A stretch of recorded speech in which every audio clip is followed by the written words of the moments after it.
Excuses protect comfort but kill growth, because when we choose to justify an action with a reason that feels safe, what we are really doing is hiding from the discomfort that transformation demands, and in that moment of hiding, we may feel relief, but it comes at the expense of our potential, our courage, and the future we dream about, since growth by its very nature requires us to stretch, to step into uncertainty, to face fear, and to be willing to stumble. Yet excuses offer us the illusion of security, convincing us that staying in the known, even if it is unfulfilling, is better than venturing into the unknown where progress lives. And while that shield of excuses may temporarily ease the sting of vulnerability,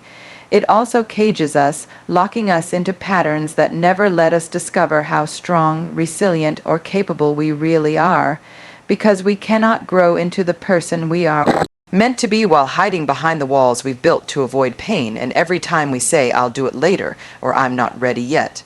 we create a small betrayal of ourselves, because deep down we know that our readiness is not about perfect timing, but about willingness to show up. Yet excuses seduce us with promises of later, of someday, of when things calm down, and the truth is that later rarely comes in the way we imagine, and someday never arrives wrapped in perfect conditions. So we stay stuck, waiting, repeating the same stories, until we realize that what felt like protection has become a prison, and what seemed like comfort is actually stagnation, because real comfort is not the absence of challenge but the peace that comes from knowing we honored our effort, stepped into the arena, and refused to let fear dictate our choices. And the irony is that the very discomfort we try to avoid is the birthplace of strength, confidence, and freedom, because on the other side of that stretch is the discovery of abilities we didn't know we had, courage we didn't believe belonged to us, and resilience that only reveals itself under pressure.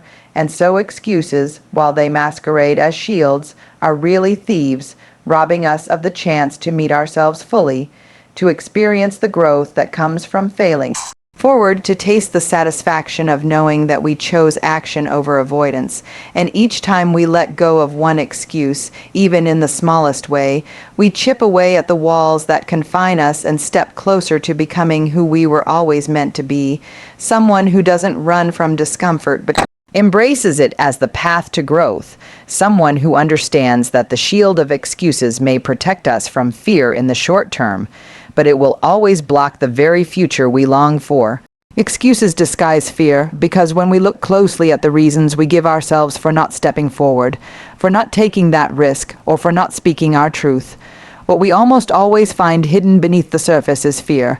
Fear of failing and proving ourselves right when we secretly worry that we might not be capable, fear of rejection that tells us others will not accept us if we try and stumble, and fear of not being enough. The deep ache of believing that no matter what we do, it will never measure up. And instead of confronting these fears head on, we often wrap them in more acceptable explanations, saying we don't have the time, we don't have the resources, or the timing isn't right. But those words are not the truth. They are masks, carefully designed to protect us from vulnerability, because admitting we are afraid feels too raw, too exposing, too close to the bone.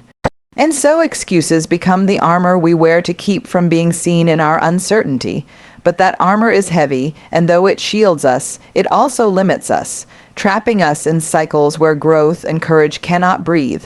And what's heartbreaking is that the very fears we try so hard to hide are the ones that could teach us the most if we faced them, because failure doesn't define us, it shapes us. Rejection doesn't diminish us, it redirects us. And the feeling of not being enough is rarely a reflection of truth, but a story we have carried too long.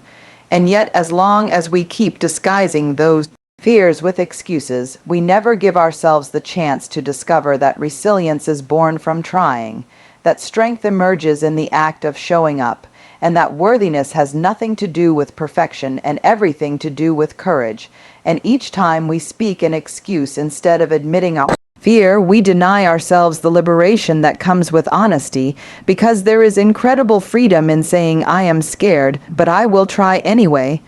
And it is in that raw place of naming our fear that we reclaim our power, no longer ruled by the stories that keep us small, and though excuses may feel safer in the moment, they cost us more than fear itself ever could, because fear, when faced, transforms, but excuses, when obeyed, stagnate, and life was never meant to be lived in hiding. It was meant to be lived with a trembling kind of courage that admits the fear but chooses to move anyway. And the more we can strip away the excuses and expose the fear beneath them, the more we can see that what we have been running from was never there to destroy us. It was there to shape us, to teach us, to expand us into the fullness of who we are meant to become.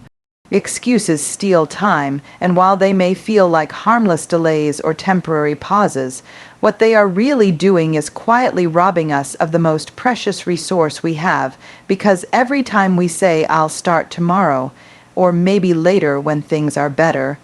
the clock keeps ticking, the world keeps moving, and the window of opportunity begins to close, often without us even noticing. And unlike money, which can be earned back, or possessions, which can be replaced, time is a currency that never returns once spent. Yet excuses trick us into believing that we have more of it than we actually do, lulling us into a false sense of abundance where procrastination feels safe. But what we fail to realize is that every excuse creates a silent trade, exchanging possibility for regret. And while we sit in the comfort of postponement, doors that were once open begin to close, chances that were once ripe for action wither away, and moments that could have changed our lives slip through our fingers. And it is only later, when we look back, that we see how much was lost in the name of waiting, how many dreams stayed dreams because excuses told us timing wasn't right, how many relationships weakened because excuses said we were too busy to nurture them, how many opportunities never reached us again because excuses insisted we weren't ready. And the weight of this truth is that excuses don't just steal minutes and hours, they steal futures. They steal versions of ourselves we never got to meet, the stronger, braver, more fulfilled versions that could only be born through action. And though it may feel easier to push things to tomorrow, what we rarely acknowledge is that tomorrow is not promised, that time is not infinite, and that every excuse is a gamble we take with a resource that will eventually run out. And so the longer we cling to the comfort of excuses, the more we allow life to pass us by in silence, not with a loud crash but with a slow erosion, where one excuse leads to another, and suddenly months become years. And the opportunities we once dreamed of are no longer within reach, and what once seemed like a small delay becomes a lifelong habit of postponing what matters most. And this is why it is so vital to recognize the cost of excuses, to see them not as harmless delays but as thieves of time, and to understand that the courage to act now in the face of imperfection will always create more life, more growth, more possibility than the illusion of waiting for the perfect moment, because perfection will never come, but time will always leave, and the choice we make each day is whether we will let excuses steal it or whether we will claim it by stepping into action before it slips away forever. Excuses trade power for limitation, because the very instant we let an excuse slip from our lips or root itself in our thoughts, we quietly hand over the steering wheel of our life to circumstances outside of us,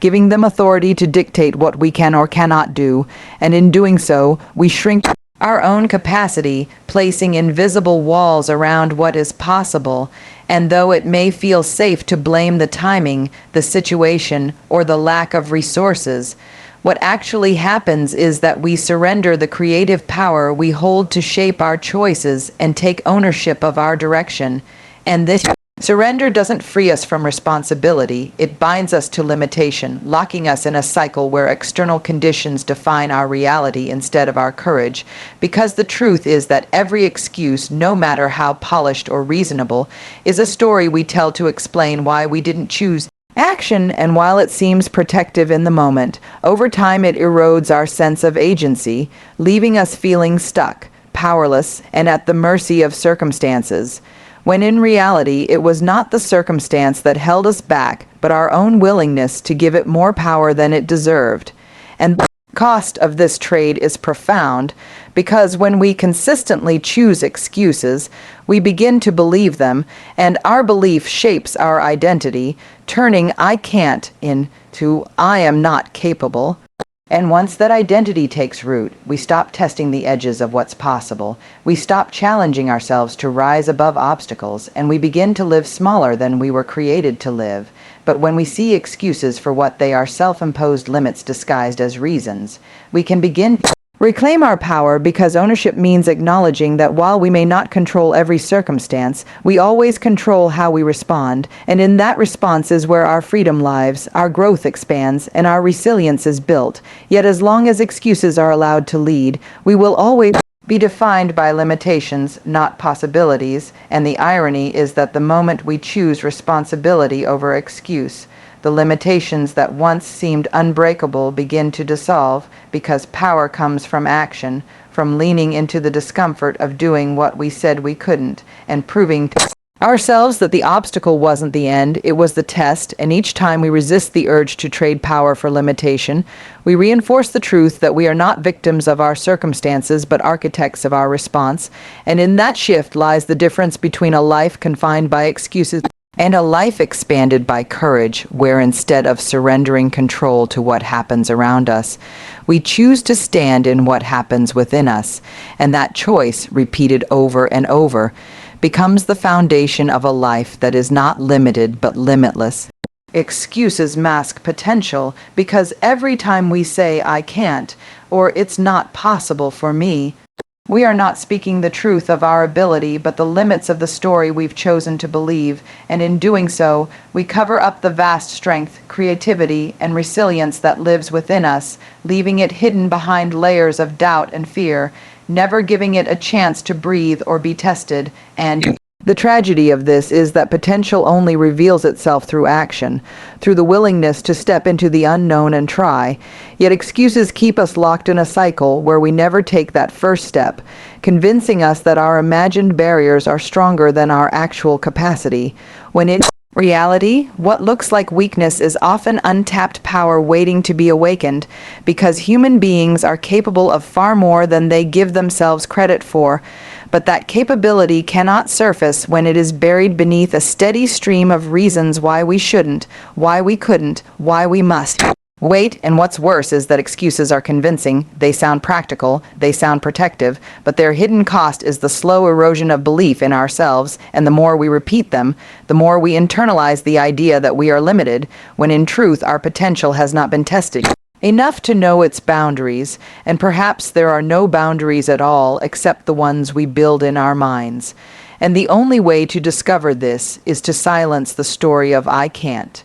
and replace it with "let me try."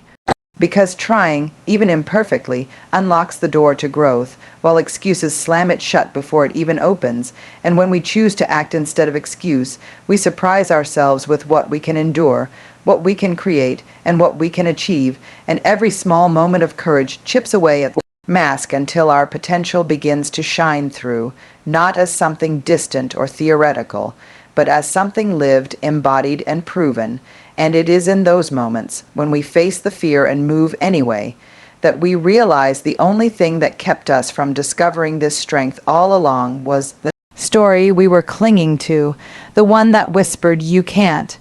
And when we let go of that story, even just once, we open the possibility of rewriting the entire narrative of our lives, because the truth is, excuses will always be easier than effort, but they will never deliver the life we are capable of living, and beneath every excuse lies a hidden version of ourselves, stronger, braver, more capable, waiting to be discovered. And it is only when we drop the mask of excuses that we give ourselves the chance to meet that version and step into the fullness of who we are meant to be.